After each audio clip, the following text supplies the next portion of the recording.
Vou estar um pouco mais próximo, né? Vocês estão me ouvindo bem? Vocês Eu acho estão? que tá bom, porque a gente aqui no Gira nem tá ouvindo, né? A gente tá ouvindo. Alô? Alô? Tá alto aqui? Tá alto?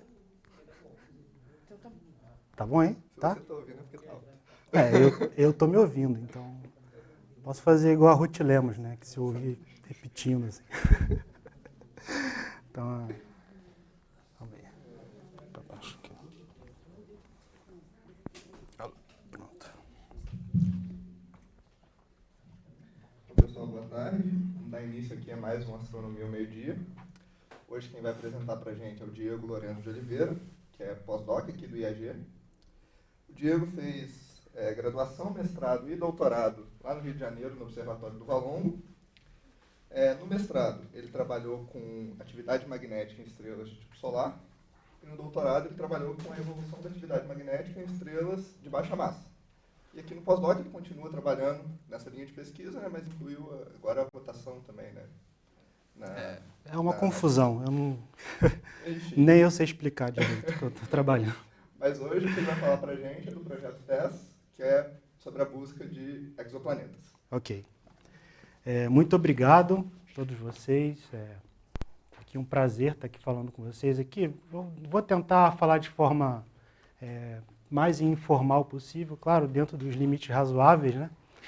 E caso vocês tenham alguma questão específica que não tenha ficado claro, vocês podem me interromper, tá? Porque isso é só uma conversa, qualquer coisa que vocês surjam, vocês podem me interromper, ok?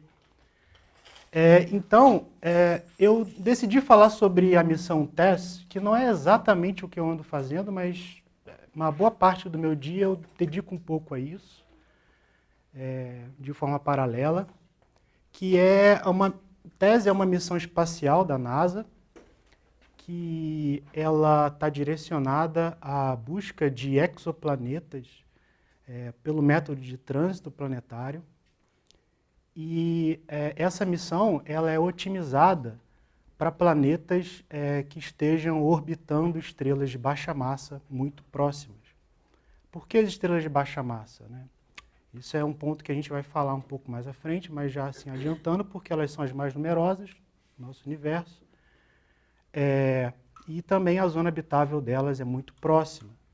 Então, se a zona habitável delas é muito próxima, um eventual planeta que esteja dentro dessa zona habitável vai ter um período orbital curto. Então, vai ser muito mais fácil para você detectar um trânsito,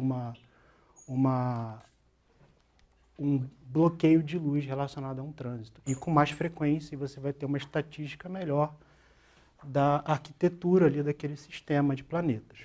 Eventualmente planetas ou um só planeta. Aqui nessa figura, achei muito aqui interessante porque na hora que eles estavam lançando a missão TESS, até hoje eles vão nas escolas e eles têm assim, um programa que todas as crianças fazem desenhos do que elas imaginam que seriam planetas. Então tem coisas muito engraçadas e visionárias, que algumas falam assim, eu gostaria que tivesse um planeta de lava. Aí pensa, não, existe no nosso universo planetas de lava. Planetas de água, existe planetas de água. Então, assim, as crianças, de certa forma, na sua liberdade criativa, elas conseguem antever muitas descobertas e muitas coisas interessantes. Inclusive, um amigo meu de 7 anos, assim, que é amigo da amiga da minha mãe, ele tem 7 anos, aí eu perguntei para ele, como é que se formam as estrelas e tal. E ele acertou. Ele começou a explicar como que se formam da nuvem, aí vira aí vai tudo caindo assim, vira uma estrela e os planetas. Eu falei, como você consegue imaginar isso, né? Então essas missões elas também trabalham muito imaginário assim, infantil, e isso é uma coisa importante para os futuros cientistas, que lá no final eu vou falar um pouco sobre a linha de tempo que culminou com o TESS, né? O TESS não é uma missão sozinha, e é um esforço de 40, 50 anos até mais. Então, aqui estão os desenhos que eu mostrei, que eu estou aqui falando. Aqui tem algumas crianças que são realmente artistas, né? Por exemplo, esse aqui, eu nunca, na idade de 6, 7 anos, eu consegui desenhar. Acho que nem hoje eu consigo desenhar isso. Algumas têm uma certa criatividade aqui, tem crostas aqui nesse planeta, alguma coisa, um disco.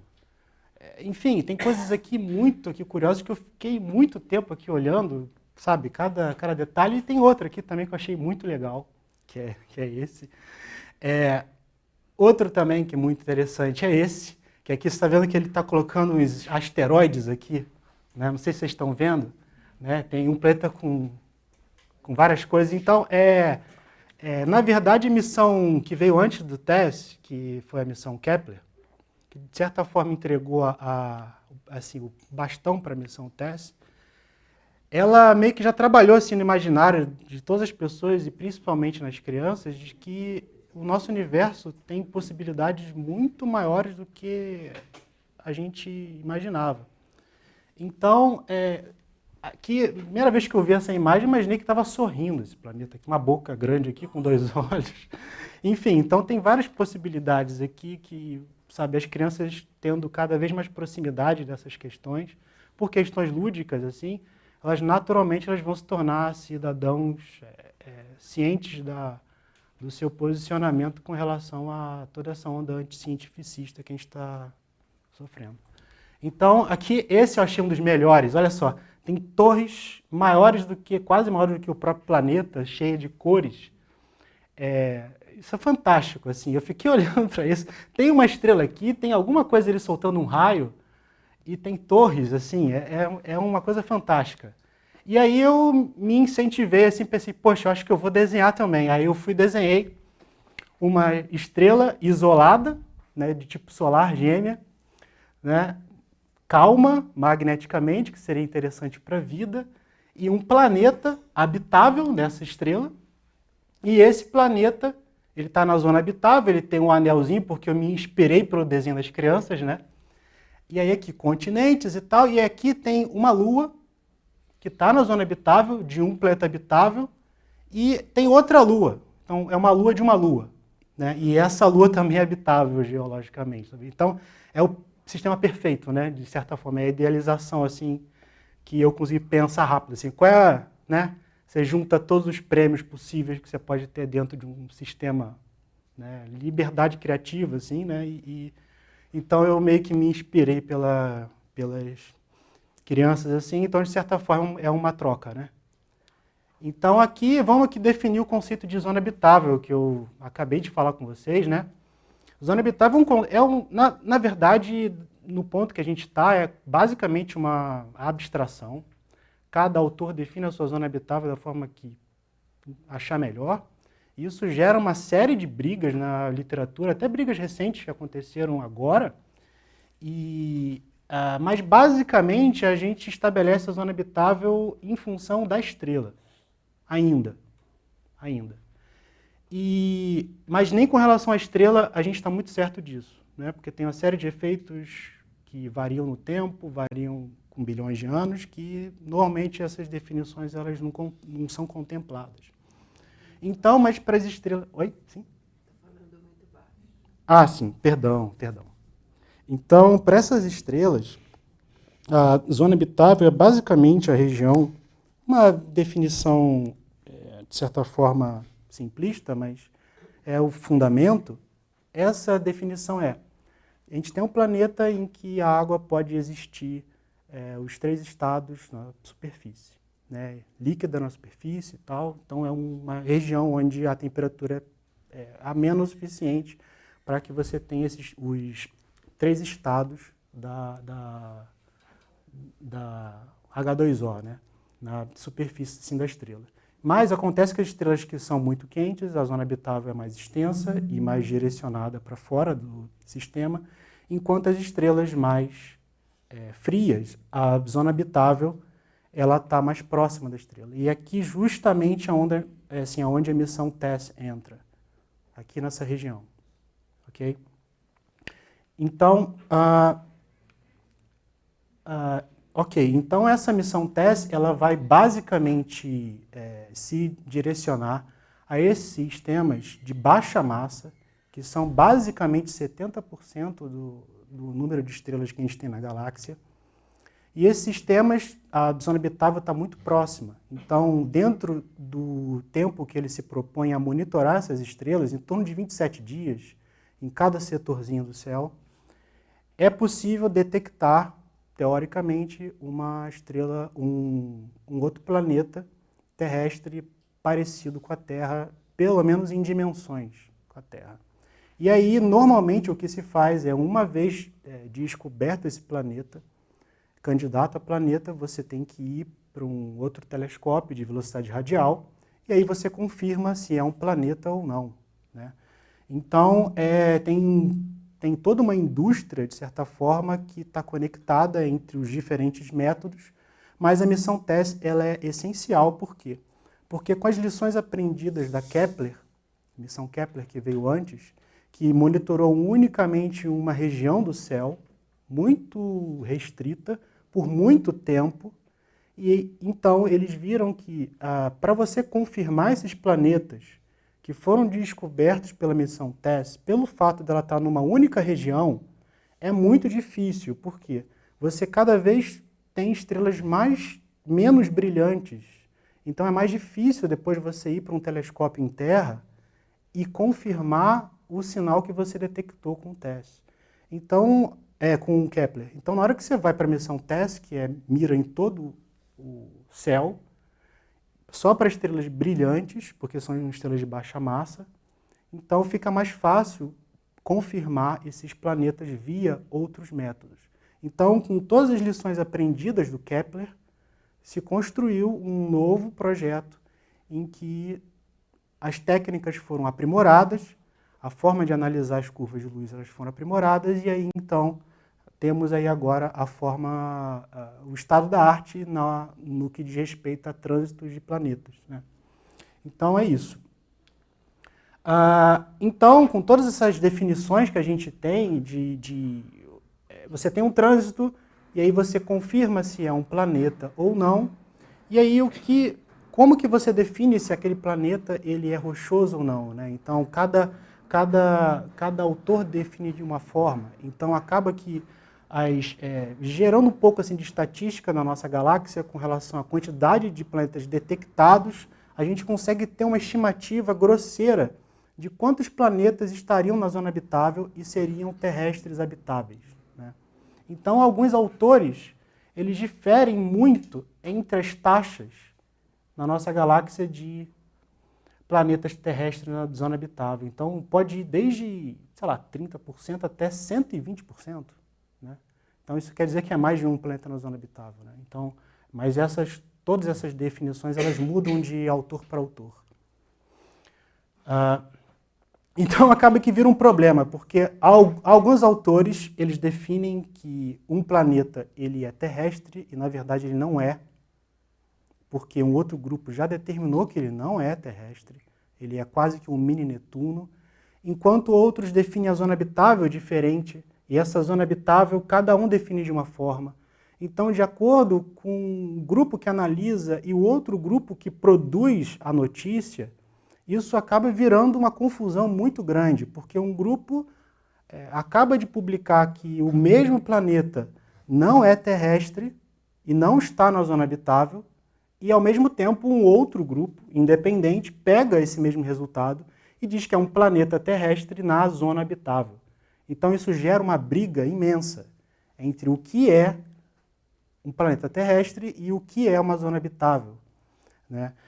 Então, acaba que recentemente, esse planeta K218 virou uma confusão imensa, porque um grupo entrou na frente do outro, analisou os dados, publicou primeiro, mas os dois divulgaram o resultado quase que simultaneamente, mas com concepções diferentes do que era um planeta terrestre e se está na zona habitável ou não. Então acabou que virou uma confusão, uma discussão imensa na internet, até sobre qual é a melhor definição de zona habitável e se esse nome ele é um nome ilustrativo, um nome representativo ou não. Mas, do meu ponto de vista, essa discussão ainda falta muito para a gente ter alguns parâmetros para poder ancorar melhor o que é uma zona habitável ou não, né? Então aqui aparece o cientista exoplanetário dizendo não, é um mini Netuno, não é uma Terra. Aí o outro cara fala que é uma planeta terrestre que Tá na super, o que é um planeta super terras, né? Então ele diz que tem uma super terra e o outro não, é um mini Netuno. Então é uma briga aí de concepções, né? Então vamos agora para a missão TESS, né? Só que um exemplo aqui do que é a missão TESS. Ela está mirando o céu inteiro, então ela é dividida no céu em pequenos setores, pequenos entre aspas, né? Que cobrem, são 13 setores no sul e mais 13 no norte, e ela vai a cada 27 dias, ela tira campos, a cada 2 minutos, ela tira um ponto no brilho do campo.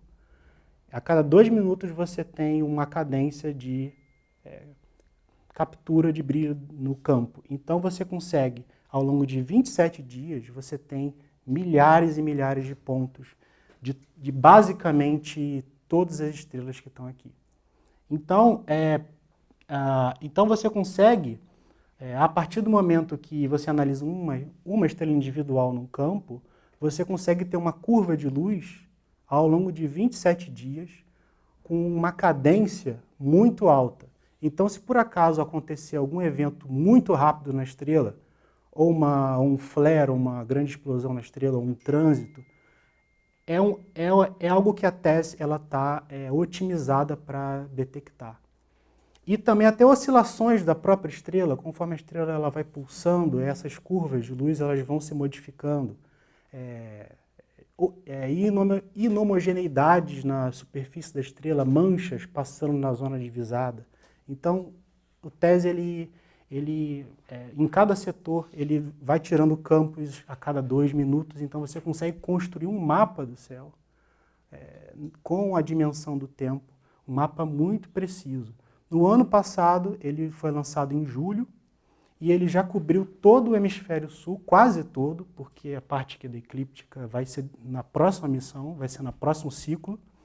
Então ele cobriu todo o hemisfério sul, e agora ele foi para o hemisfério norte já tem alguns meses, já está no seu segundo setor, e ele vai cobrir todo o hemisfério norte, depois ele vai para a eclíptica. Então ele vai tentar cobrir em torno de 94% do céu em torno de 3 a 4 anos. Esse é o plano. Aqui é um vídeo do lançamento do TESS, mas eu acho que não tem muita... Então, esse é o status do TESS até o momento, né? Assim, eles detectaram em torno de 29 planetas até o momento, pelo método de trânsito, e já tem 1.184 candidatos. 1.184 candidatos em apenas um ano de missão. Isso são basicamente estrelas muito próximas. Estrelas que a gente pode ir num telescópio em Terra e verificar realmente se são planetas ou não. Ao contrário do Kepler. O Kepler tinha uma dificuldade muito grande. Esse é o status de hoje. São 29 planetas. Então, agora, como eu disse, ele foi para o hemisfério norte e ele já está detectando superterras, mini Netunos, uma série de outros sistemas que são muito próximos. Como eu disse, como ele fica a cada 27 dias em cada setor, ele fica 27 dias, depois ele vai para o próximo setor de 27 dias, então ele está restrito a órbitas curtas. Então, no que diz respeito a estrelas parecidas com o Sol, onde a zona habitável é de 1 ano, né, basicamente a órbita, ele não pode gerar grandes resultados com relação a isso. Mas, ainda com relação a estrelas de tipo solar, estrelas mais massivas, é possível encontrar planetas de período mais curto. Então, é possível encontrar super Júpiter, Hot Júpiter, né, Júpiter quentes, mini Netunos, super terras. Então, ele vai gerar uma grande base de dados de exoplanetas descobertos em estrelas parecidas com o Sol também, mas não na zona habitável, infelizmente. Mas para estrelas de baixa massa, sim, anãs M, que são muito numerosas, isso ele pode gerar resultados. Então, como eu disse, ele divide o céu em vários setores, mas alguns setores eles têm uma interseção entre si. Conforme você vai indo para os polos, chega até uma região aqui que, pelo fato dele estar fatiando o céu em setores, chega um determinado ponto que ele está sempre sendo coberto. Então, aqui nessa região aqui específica, essa região aqui que está em vermelho, ele tem uma série temporal de 1 ano. Então, nessas regiões aqui específicas, isso aqui é um tesouro, porque se você tem uma curva de luz em que cada 2 minutos ela é tirada e você tem 1 ano de série temporal, isso é algo fantástico. Então, para estrelas, como eu disse, parecidas com o Sol, ou até um pouquinho menos massivas do que o Sol, talvez aqui seja o caminho para se detectar algum planeta parecido com a Terra, né? Talvez a Nazca entre as menos massivas e o Sol, né, que está ali no meio. Então aqui você pode ver que tem diferenças aqui de cobertura. Aqui nesse setor aqui em torno de 27 dias, para cá já são 54, tem outro de 81 dias, 100 e poucos dias, e aqui 1 ano, né? Então, na verdade, os 27 dias eles podem se modificar dependendo da posição da estrela no céu. Okay? Aqui tem um videozinho. Como que eu ponho o vídeo aqui? Aqui tá. Melhor com o mouse, né? Aqui. TESS, the Transiting Exoplanet Survey Satellite, is NASA's newest exoplanet mission. Led by MIT, TESS will find thousands of new planets orbiting nearby stars. During its 2-year survey, TESS will watch a wide variety of stars, looking for signs of planets ranging from Earth-size to larger than Jupiter. Each of TESS's cameras has a 16.8 megapixel sensor covering a square 24 degrees wide, large enough to contain an entire constellation. TESS has 4 of these cameras arranged to view a long strip of the sky called an observation sector. TESS will watch each observation sector for about 27 days before rotating to the next. It will cover the southern sky in its first Mas year, essa região aqui and then ela begin scanning the north. sempre coberta.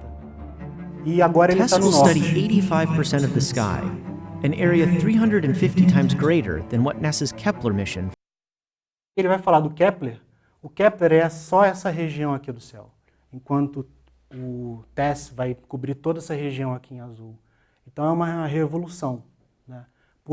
Potencialmente a gente pode fazer um mapeamento de uma série de propriedades, não só de exoplanetas, mas também de estrelas, porque essas curvas de luz elas estão dizendo muita coisa para a gente.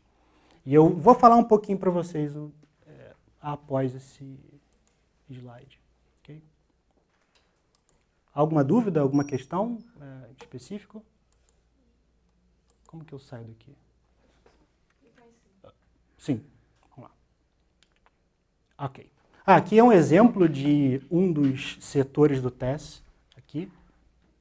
Aqui são as 4 câmeras, câmera 1, 2, 3 e 4. E o TESS ele tem um certo problema, que são as regiões brilhantes aqui do céu. Às vezes até a Lua, Marte, causa uma série de problemas ali de luz espalhada.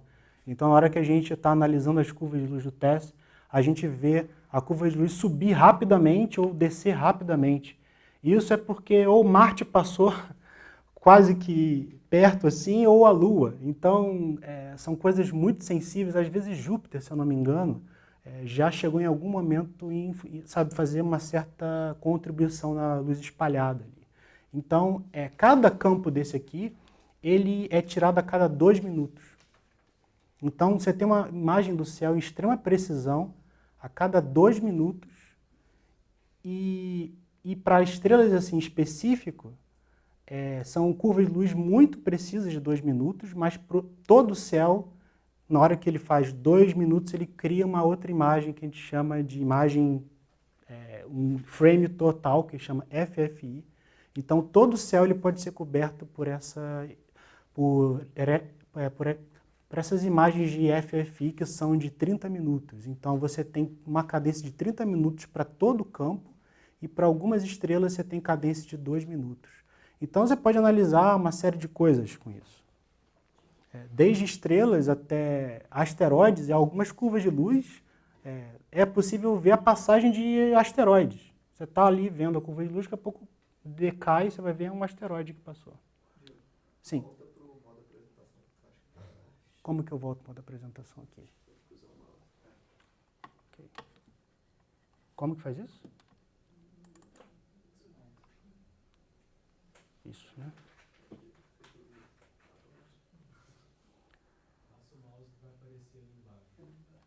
Aqui? Ah, sair. Apresentar. Ok, vamos lá. Ok, então, o teste está planejado captar trânsitos. Então, se por acaso passar um planeta na linha divisada dessa estrela que a gente está tirando da curva de luz, a gente vai ter um decréscimo do brilho do planeta. E a missão TESE ela é capaz de detectar planetas até mais ou menos parecidos com o raio da Terra. Então é muito fácil ver na curva de luz. Em alguns casos é muito claro assim, que a curva de luz é tão precisa que se passar um corpo mais ou menos do raio da Terra, a gente consegue ver. Assim, visualmente, a gente não precisa de nenhuma técnica estatística. Mas é tantos dados, é tanta coisa que são milhões e milhões de curvas de luz. Então a gente tem que analisar isso com ferramentas estatísticas. Mas em alguns casos ideais a gente consegue com o olho mesmo detectar. Então, com relação ao próprio decréscimo dessa curva de luz na hora que passa o planeta, a gente consegue saber qual é o raio do planeta, né? Porque você tem uma relação entre o decréscimo de fluxo e o decréscimo de raio. Então, com relação ao raio, com relação às dimensões do exoplaneta que está sendo transitado, a gente consegue saber o raio dele. E aí, na hora que a gente vai para a espectroscopia, que é no solo, a gente consegue derivar massas. Então, a gente consegue caracterizar massa e raio, no sistema. Então, a gente consegue derivar densidades com massa e raio. E aí, a gente caracteriza completamente o sistema da forma que possivelmente, assim, a gente consegue saber densidade e saber qual é a composição do planeta. Então, como eu disse, o TESS ele já conseguiu detectar mais de 1000 candidatos a exoplanetas. No entanto, é muito difícil alguns de serem confirmados, porque ou a estrela tem um ruído intrínseco muito alto, em que na hora que você vê o trânsito, você vai para a espectroscopia e você não consegue ver o sinal com uma clareza tão grande quanto você viu no trânsito. Então, demandam análises que envolvam física estelar mesmo, a atividade magnética, pulsação da estrela. Então, em casos extremos, digamos que a gente conseguisse ver um planeta com um raio terrestre e uma estrela de massa intermediária entre o Sol e uma anã M, por exemplo. Ainda assim, na hora que a gente fosse confirmar isso, a gente precisaria de muitas técnicas espectroscópicas que a gente ainda está desenvolvendo. Então, o nível de atividade da estrela, por exemplo, é uma grande fonte de ruído, né, que modifica a velocidade radial assim, da estrela. Porque, como eu vou falar aqui agora no próximo slide, vamos lá. Conforme o planeta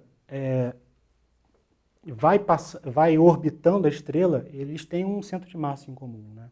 Então, conforme ele vai evoluindo a sua órbita, a estrela vai fazendo também um bamboleio em torno do centro de massa assim, do sistema. Então, na hora que a gente observa a espectroscopia, a gente consegue saber as linhas espectrais, elas vão se deslocando tanto para a esquerda quanto para a direita, mais para o azul e mais para o vermelho, conforme o sistema ele vai evoluindo na órbita. Então, a gente consegue derivar órbitas também com a espectroscopia de solo. Então, com isso, a gente combina essa relação com a fotometria que a gente tem do TESS. Acontece que essa estrela que está aqui orbitando, que tem um sinal muito forte aqui, ela também está introduzindo um outro sinal periódico, Então, tem uma série de questões periódicas que vão se sobrepondo a esse sinal real do planeta.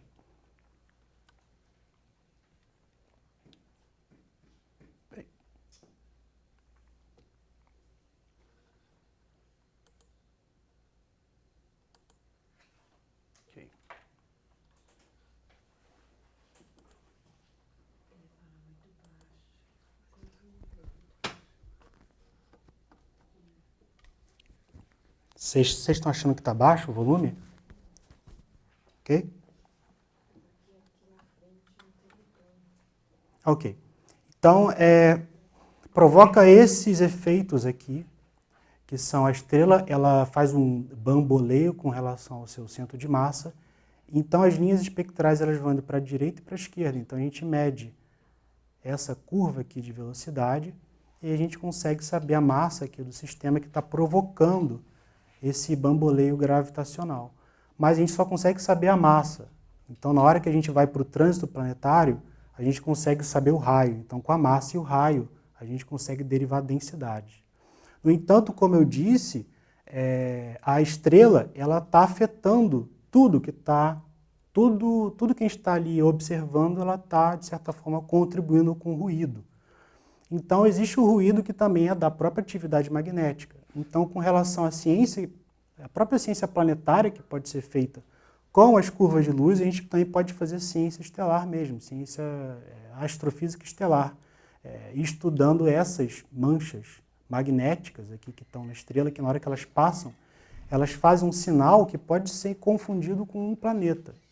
Então, a gente acaba que tem que, primeiramente, entender a estrela para depois interpretar o que a gente está vendo dela, né? Para saber se é realmente um trânsito ou se é um planeta ou não. Então, tem muita coisa que pode ser feita com essas curvas de luz. Aqui é um exemplo aqui do Sol, que as manchas solares, né, elas provocam um decréscimo de brilho na hora que você observa o brilho solar, na hora que ela está na sua linha divisada, o brilho do Sol ele decai, depois ele volta na hora que ela vai embora. E assim, o mesmo acontece com essas estrelas assim, em geral assim, no céu, né? As estrelas que são parecidas com o Sol. Então a gente observa isso também nessas estrelas. Então isso não necessariamente é um trânsito de um planeta. Isso aqui é unicamente o efeito da própria estrela. Então tudo isso ele tem que ser levado em conta na hora que a gente analisa essas curvas do TESS. E esse é um dos exemplos, né, claros que a gente tem real de uma das nossas estrelas que a gente está analisando. Aqui é um dos zooms do campo do TESS para uma das gêmeas. Dá para ver que é uma imagem pixelada, né? Ela não é nada romântica, não é nada parecido com aqueles desenhos. Mas a gente tem essa imagem para cada 2 minutos. Então isso aqui ele pode virar um filmezinho com esses pixels variando em brilho. Então na hora que a gente vai para a dimensão do tempo e determina a curva no tempo desse brilho, aqui é o resultado. Então essa estrela ela tem aqui um grande decréscimo aqui de fluxo, que é porque está passando regiões muito ativas na estrela, e não um planeta, né? E isso pode ser confirmado na hora que a gente vai para o solo e vai para a espectroscopia. A gente vai para um espectrógrafo, um telescópio no solo, a gente mede a velocidade radial dessa mesma estrela e a gente vê que essa velocidade radial ela tem muita semelhança com essa curva aqui fotométrica, com essa curva do TESS. E na hora que a gente faz outras análises com relação à atividade magnética, a gente encontra exatamente o mesmo perfil. Então, realmente isso aqui não é um planeta, isso aqui é unicamente o ruído da estrela. Então, são coisas que a gente tem que levar em conta na hora que analisa essas curvas do TESS. Okay? Então, nesses sistemas aqui, alguns sistemas eles são tão interessantes que eles podem mostrar múltiplos trânsitos com a curva de luz do TESS. Porque se você tem uma geometria perfeita, em que o sistema está com vários planetas na sua linha divisada, o sistema, na hora que ele está passando, ele provoca um decréscimo de brilho, que é com relação a esse planeta, mas se você tiver um outro planeta passando aqui, um sistema multiplanetário, você tem um trânsito, aí vem um outro trânsito, e dentro desse outro trânsito pode vir outro trânsito. Então, com essas curvas do TESS, é possível detectar coisas muito curiosas, que é um trânsito dentro de outro que está dentro de outro trânsito. E, então, dentro desses trânsitos, é possível até ver a modulação da própria estrela, do campo magnético, e ter tudo isso que eu falei. Então, são coisas muito complexas que a gente acaba tendo que lidar, que a gente não estava esperando. Então, esse é um dos exemplos reais assim, que a gente tem. Aqui é uma curva de luz de uma estrela que é muito parecida com o Sol. E aqui a gente vê um trânsito, passou uma estrela. Aqui, nesse caso, para ter essa diferença de brilho, tem que ser uma estrela, porque essa diferença de 4% é muito grande. Aqui é um outro trânsito, que também é uma outra estrela, diferente.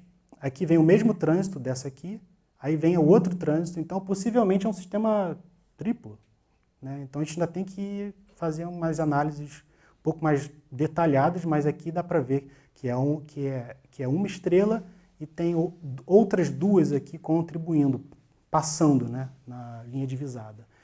E aqui é uma estrela que tem um grande trânsito, aí aqui tem um trânsitozinho menor. Então a gente tem um zoológico de coisas aqui acontecendo que a gente tem que entender, né? Então aqui, nesses dois casos, acho que não são planetas, não chegam a ser planetas. Aqui talvez, mas acho que está um pouco no limite do que é um planeta. Mas a gente precisa ir para a espectroscopia, né, para poder confirmar qual é que é a natureza aqui desse sinal. Principalmente esses aqui, porque a gente só tem um trânsito. Então a gente não consegue saber exatamente qual é que é o período disso, né? Porque na hora que você tem vários trânsitos, a gente consegue estabelecer a órbita, né? Então é mais fácil. Mas quando só tem um, pode ser uma estrela passando na hora. Aqui é um outro caso que eu falei, né? Como eu disse, os sistemas são muito complexos, né? Você tem a atividade da estrela, o ruído da estrela, a estrela está viva, que é esse sinal aqui, que é maior que o grande sinal, é que ela está girando. Então a mancha passa na sua frente, ela bloqueia o brilho, cai o fluxo. Aí ela sobe, ela está girando. E aqui tem um trânsito maior. Aí nesse trânsito maior vem outro menor. Aí dentro tem outro maior, aí depois um outro menor. Então, enquanto ela está girando com a mancha, passa um planeta, né? E passa depois outro. Então, é assim, um sistema curioso, né?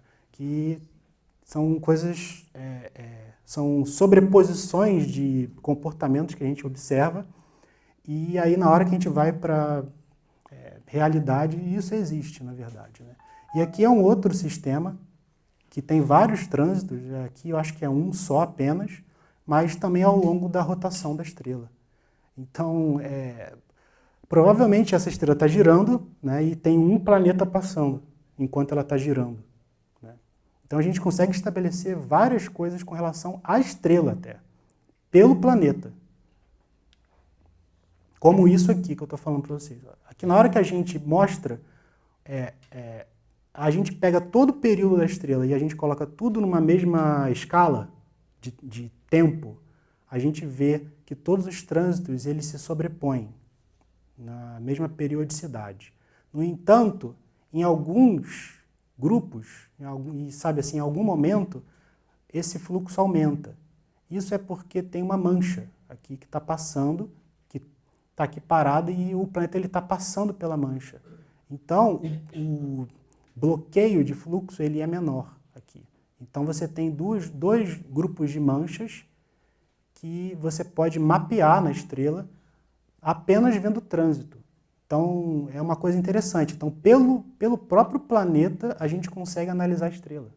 Isso é uma análise inversa, né? Porque a gente analisa a estrela para analisar o planeta. Nesse caso aqui é o inverso. A gente tem o planeta e a gente analisa a estrela. E aqui é um outro exemplo também muito bonito dentro de um trânsito. Aqui eu acho até que pode ter um outro trânsito aqui, que é um trânsito menor ou alguma outra coisa menor aqui, que não dá para saber ainda. Você tem um trânsito muito marcado E aqui você tem uma periodicidade aqui, que na hora que você vai dar um zoom nessa parte aqui, você vê que ela vai evoluindo um pouquinho. Essa região aqui, essa inclinação aqui, ela muda um pouco.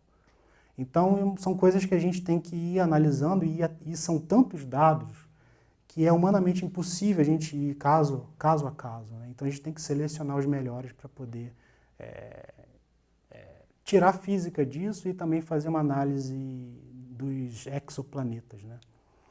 Então, com todos esses resultados da TESS, leva a um questionamento, assim, porque tem tanta coisa vindo da missão TESS que a gente pode se perguntar, assim, essas coisas elas não acontecem do dia para a noite, né?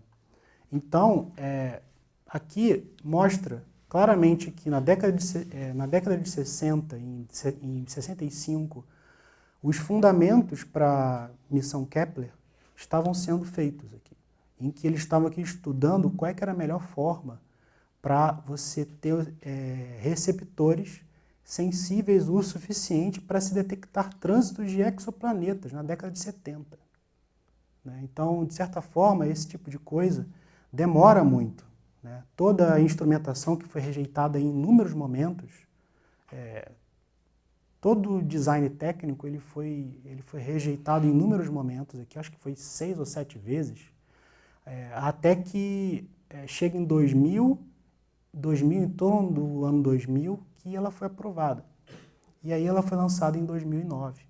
Então é todo um histórico de instabilidade no investimento em ciência que é necessário, e com isso você tem gerações que vão ficando acostumadas com novas descobertas e vão vivenciando cotidianamente isso, e isso gera um ciclo que ele se alimenta, né? Agora a gente pensa o nosso país, desde essa época, quantas reviravoltas ele sofreu, né? Enquanto o Kepler estava sendo criado, né? Os fundamentos do Kepler. Então esse é um questionamento importante que a gente tem que ter. E também uma situação de contextualização para a gente também não ser... A gente tem um pouco de autocompaixão também com relação ao que a gente pode fazer hoje.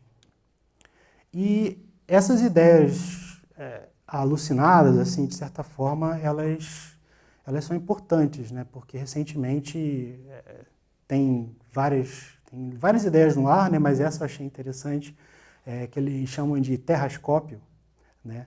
Que você utilizaria a deflexão relativística aqui da massa da Terra para você ampliar o sinal e você detectar um planeta. Né? Você tem um telescópio imenso, que seria a Terra, e aí você você utilizaria isso para você otimizar a sua análise de exoplanetas, ou seja lá o que você queira. Então, eu deixo vocês com esse sistema aqui ideal, né? E se vocês quiserem perguntar alguma coisa, caso não tenha ficado claro, né? Eu peço desculpas pelo som baixo. E é isso. Muito obrigado.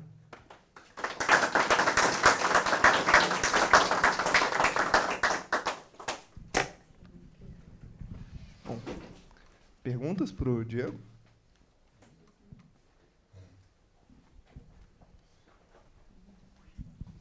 Parabéns, Diego, pela sua apresentação. Eu tenho uma pergunta sobre algumas das curvas que você apresentou, até em relação às binárias, claro que eu já puxo um pouco para o meu lado, né? Eu vi que você apresentou algumas curvas de binárias. Eu queria, na verdade, fazer uma pergunta se você sabe se já existe algum catálogo ou se existe algum grupo trabalhando em catálogo de binárias para a missão TESS, porque a gente sabe que para a missão Kepler já existe catálogo de binárias, e queria saber se para a TESS eles já estão para o hemisfério sul, pelo menos, que a gente sabe que já está completo, se existe algum catálogo de binárias ou se existe um grupo trabalhando em algum catálogo de binárias e de sistemas múltiplos para o TESS. Olha, sempre tem, mas eu acho que ainda não saiu nada com relação a isso. Tá. Então, corre que... quem sabe. Que sai. Tá. Porque é muita coisa. Não, coisa. eu sei. Porque, assim, o Kepler é o Kepler, né? Aquela região pequena do céu. Sim. E é isso que ele pôde fazer, né? Aí agora o TESS, ele é muito mais ambicioso, tem tanta coisa que... Agora há pouco eles detectaram uma estrela que foi destroçada por um buraco negro e aí você consegue saber o brilho do disco de acreção daquela estrela que foi engolida. Então, isso num pixel muito específico lá no meio do céu, assim, é 1 pixel. Então, é tanta coisa que você pode encontrar. Tá, mas você sabe se tem algum grupo dedicado especificamente Não, para isso? eu conheço o John. O John está analisando essas curvas aí, você pode conversar com ele. Conheço o John, é ótimo. Tá bom. Esse grupo aí, o grupo John. Tá bom, tá ótimo. Mas é isso, eu acho que você pode... Beleza, tá ótimo. Edson, pode também.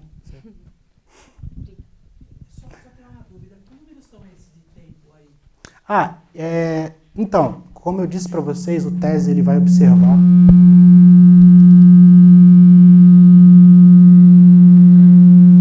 Como? Desligou? Ok. Então, como eu estava dizendo para vocês, o TESS ele tem 27 dias de série temporal. Então, isso é o tempo de acordo com a escala deles de tempo, que é o tempo juliano. E eles fazem eles só tiram um valor desse tempo juliano e aí eles estabelecem, isso aqui é só um tempo, assim, aqui poderia ser 0, mas esses dados aqui, se eu não me engano, são do semestre passado, né? Isso aqui eu poderia botar a data em si, sabe? Outubro, né? Então são só, isso aqui são dias mesmo, assim, na escala nossa de dias. Mas ele tem relação de proporcionalidade por cima, né? Ah, sim. Tá vendo? São 27 dias, né? 27, mas foi num momento diferente, porque são setores diferentes, né? Porque lembra que o TESS ele tira fatias do céu, né?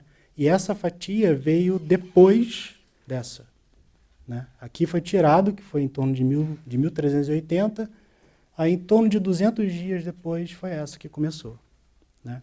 Então, são momentos diferentes em estrelas diferentes, assim. Então, tem várias estrelas que mostram comportamento que mudam no tempo. Você está vendo uma coisa estranha, daqui a pouco para. Assim, então, tem coisas assim muito, muito curiosas. Por favor. Você demonstrou aí, para ficar, quem sabe, didático, uma linha divisada no plano que você está vendo diretamente a linha. Só que ela pode acontecer, por exemplo, virando até ficar na vertical. Por exemplo, um plano a 45 graus girando, partindo do princípio que está no eixo da estrela, ela estaria girando nisso também, só que isso muda totalmente até a transição do centro de massa, do conjunto inteiro, e quando tem mais planetas. Como é que é essa coisa? Porque essa técnica de trânsito ela é só para os sistemas, digamos assim, geometricamente ideais. Se você desvia um pouquinho o plano que você está vendo, você já não detecta o trânsito. Limita pra caramba, né? Pra caramba, e para isso a espectroscopia, na hora que você vai para o telescópio, você está pegando o efeito gravitacional. Então ele é menos afetado por essa questão de inclinação ou não. Ainda assim é difícil, mas é possível determinar, mas num telescópio em terra, fazendo espectroscopia. Mas com relação a brilho, trânsito, passar na sua linha divisada, é muito difícil. Tem que estar realmente a 90 tem que ser graus. sistemas especiais. Tá. Sistemas especiais. Agora, é um pouco fora do objetivo, mas se tiver alguém a 90 graus, a estrela vai oscilar ali. Isso é detectado em alguma hora? 90 graus, não. Não, assim, sim. tá rodando na vertical, vai. Se está, por exemplo, você tem uma estrela assim, aqui, né? Isso. E você tem um planeta infeliz, assim, Ou um que está conjunto. dificultando tudo pra gente, né? Ele está assim, né? A gente não detecta. Não, nem A oscilar. gente poderia detectar Tá. com outras técnicas. Tá. Tipo astrometria, Não tipo é, centroide com não tempo. é objetivo do teste. Certo? Não é. Tá. Não é. Obrigado. Nada. Tenho duas perguntas. Uma com essa coisa de fazer o follow-up para a parte espectroscópica. Uhum. Até o momento a gente tem espectroscópio, por exemplo, o HARPS, que consegue sinais com coisas da ordem de planetas do tamanho da Terra. Só que aí você pega o TESS que teria coisa só do tipo raio. Então, a pergunta é, o que está sendo desenvolvido para a próxima geração de espectroscópio? A técnica de espectroscopia para fazer esse... Olha, Essa é uma das perguntas. Ah, Bom. tá. Você tem mais alguma assim? Não. A outra era quando mais ou menos que vai acontecer o match nas observações do TESS e da fase K2 do Kepler, na região ali do... Vai ser, acho que no segundo semestre do ano que vem, eu acho. Talvez. Não tenho certeza. Mas a sua pergunta, a primeira pergunta... Poxa, eu já esqueci. Não, tá. A parte instrumental ela já existe. Um instrumento, a gente já tem instrumento para detectar um planeta parecido com a Terra ao redor de uma estrela parecida com a Terra. Assim, a instrumentação existe. A gente consegue, teoricamente, dentro de um laboratório sob condições ideais. Os espectrógrafos, os mais modernos, chegam a 10 centímetros por segundo. No entanto, não é bem assim. Na hora que você coloca o sistema para funcionar, uma série de problemas acontecem. E um desses problemas é a própria estrela. A estrela ela introduz sinais 10, 20 vezes maior do que isso. Então, na verdade, a gente precisa entender a estrela, no caso da velocidade radial, para poder entender o planeta, realmente. E também, mesmo a gente tendo agora todas as técnicas de chegar a 10 centímetros por segundo, que seria um sinal de uma Terra, ainda assim a gente precisa uns 3 trânsitos, umas 3 órbitas. Então, se hoje começasse agora, por exemplo, que já até começou o próprio Expresso, que chega a 10 centímetros por segundo, ele começando a funcionar agora, a gente precisa de 3 anos. Isso se você escolher a estrela exata, que tenha um planeta parecido com a Terra. Então, vai demorar, porque você precisa 2, 3 órbitas, né? Então, mesmo que agora você tenha capacidade técnica, ainda assim você tem a questão estatística, como eu disse, que é a atividade da estrela bagunça tudo, então você vai ter que digerir tudo isso ainda, e caso você consiga, você precisa estar com a estrela correta por mais de 2, 3 anos para você encontrar isso. Então não é fácil, vai demorar. Assim, do ponto de vista técnico, existe, mas do ponto de vista assim, na prática, né, é muito difícil, realmente. Vai demorar um pouco. Só tem lá atrás. Lá atrás você mostrou uma figura. Lá atrás você mostrou uma figura onde o TESS cobre o céu, né? Isso. E aí, onde você mostrou aquela região vermelha, aí assim, não sei se eu passei. Então, isso aí. Parece que tem uma cor aí que não está na legenda, né? Cadê? Do meio, do Equador ali.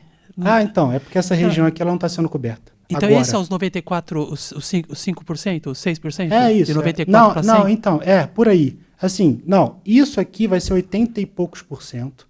No entanto, isso aí eu não falei. Assim, a tese ela tem um plano de 2 anos. No entanto, ela vai ter uma tese 2, 3 e 4. E vão ser novos lançamentos que vão cobrir até uma região maior do céu, que o plano é 4 anos, que tem em torno de 95% do céu coberto. Uhum. Então, na verdade, é por aí, 95% do céu, com a missão já quase que se aposentando. Certo. Então, essa região do céu ela não seria coberta mesmo, já planejado para os primeiros 2 anos. Já passou 1 ano, agora está no segundo ano dela, que é o norte, né? E essa região já não seria contemplada no plano inicial. Agora, para o 3º ano, agora ela vai para essa região aqui, né, que tem as estrelas mais interessantes aqui.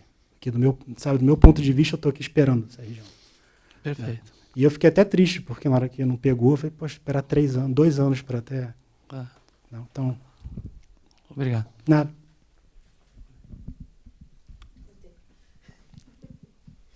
Eu tenho muitas perguntas.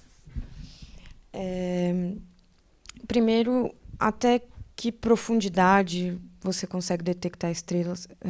Bom, primeiro, é no óptico que são feitas as sim. observações? Então, o Kepler é um pouquinho mais para o azul. Isso. Aqui vai ter um... Então, seguinte, é porque tem a banda que é pro azul, que era do Kepler, né? O Kepler é um pouquinho mais pro azul. E esse, como ele mira nas estrelas que são frias, que tem uma distribuição de brilho mais para o infravermelho, o centro da fotometria deles é no infravermelho.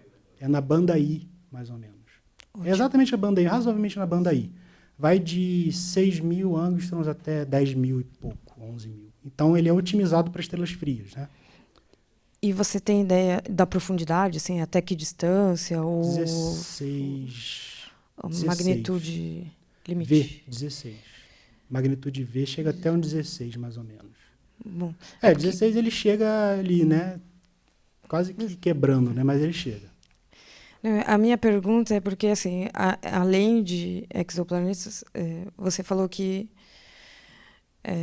como são curvas de luz, então eu acho que tem uma infinidade de ciência que pode ser feito com isso. Sim.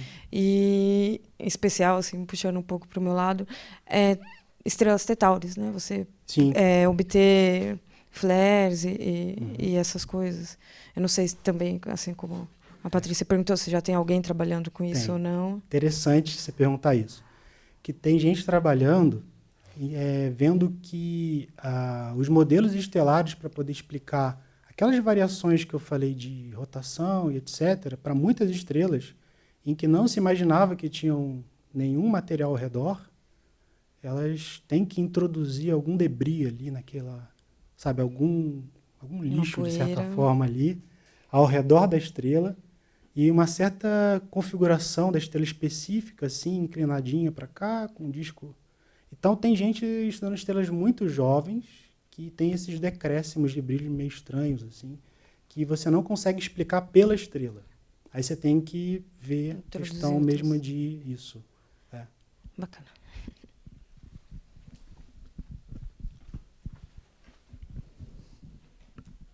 Mais alguém? Eu tenho uma. Você comentou de exoluas. O TESS tem alguma perspectiva, assim, de... Seria possível observar uma exolua? Ou tem alguma candidata já? Não sei. Acho que o Kepler teve uma confusão com relação a uma exolua recentemente. O Kepler possivelmente conseguiu detectar uma exolua. No entanto, um outro grupo disse que esse resultado precisa ser analisado, aí o outro grupo respondeu, enfim, a gente sabe como é que funciona, né? Então, com relação ao TESS, eu acho que não tem tempo ainda. Porque, no caso de uma exolua, seria lá na bordinha do trânsito, né? Você tem o trânsito, aí você tem um outro microzinho trânsito, que né? Então tem o trânsito, aí vem um microtrânsito, assim, muito pequeno. E ninguém sabe exatamente qual é a melhor forma de você encontrar isso. Porque dependendo da forma com que você analisa os seus dados, você pode gerar isso ou não, artificialmente. Então, esse é o problema. Com o TESS, que está com uma estabilidade não tão boa quanto o Kepler ainda, que está melhorando, acho que possivelmente, ao fim dos 5 anos de TESS, seja, sei lá, não sei, cara, mas de repente, com 5 anos, acho que pode dar para ter uma grande estatística para depois ver os alvos ideais. Diego. Oi. Excelente apresentação. Bom, só para comentar, acho que o TESS não vai conseguir detectar nenhuma exolua. Não, né? É muito difícil. O MAO já consegue detectar exoplanetas ou superterras, mas o Platô, que é uma missão melhor, vai conseguir detectar exoluas, cometas, né? Em teoria. Isso. É o Platô, né? Verdade. O Platô vai ser uma missão que o Brasil está participando. Então é importante deixar claro assim que... Diego, você pode falar um pouco sobre o espectrógrafo que vocês estão construindo no OPD e como isso vai ajudar a analisar os dados do TESS? Acho que é importante falar um pouco desse projeto legal, brasileiro. Obrigado. Não, eu não... Olha... Então, é uma coisa que vai ser importante ter um telescópio auxiliar ao lado do OPD de 1,60 m. Em tese, seria em torno de 1 metro. E ele seria focado em estrelas muito próximas para a gente, de certa forma, entender se elas são binárias ou não, e também a atividade magnética delas, porque às vezes a gente não sabe se um determinado sinal que a gente tem é atividade magnética ou não. Então, se a gente tiver um telescópio dedicado, porque várias vezes a gente vai para esses telescópios grandes, em que é muito difícil conseguir tempo. Então, quando a gente consegue, a gente tem que selecionar um ou dois casos dos 30 que a gente tem. Então, a gente precisa de a gente precisa de um pouco mais de tempo para poder, de certa forma, de repente, o 10º colocado na nossa prioridade, que era o melhor alvo. E a gente perdeu isso porque a gente teve que selecionar 1 ou 2 casos. Isso é porque a gente não tem estabilidade com relação a tempo de telescópio. Então, a gente acaba que vai reduzindo as nossas ideias em função desse tempo reduzido. Ainda mais com o Brasil fora do ESO, a gente está com dificuldade para conseguir tempo. A gente até consegue, mas depois de 2, 3 rejeições, né? Então, aí, na hora que a gente consegue, depois de 1 ano e meio, tendo proposta rejeitada, aí a gente tem que selecionar o top do top em casos, e aí chega lá, não é o que a gente imaginava. Então acaba que a gente tem pouca margem para errar. Esse é o problema, né? Então, com esses telescópios dedicados e que funcionem em sinergia com essas grandes missões espaciais, a gente tem mais liberdade de escolher os nossos alvos e ver o que está acontecendo, para aí sim, para esses grandes telescópios, com um caso científico mais forte e mais direcionado. Então, esses telescópios eles são muito importantes por isso. Pequenos, dedicados, estáveis, de certa forma não tão caros e úteis para muita gente, para muitos casos científicos. Não só o nosso. Então, obrigado pela pergunta. Então é isso, vamos agradecer de novo o Diego.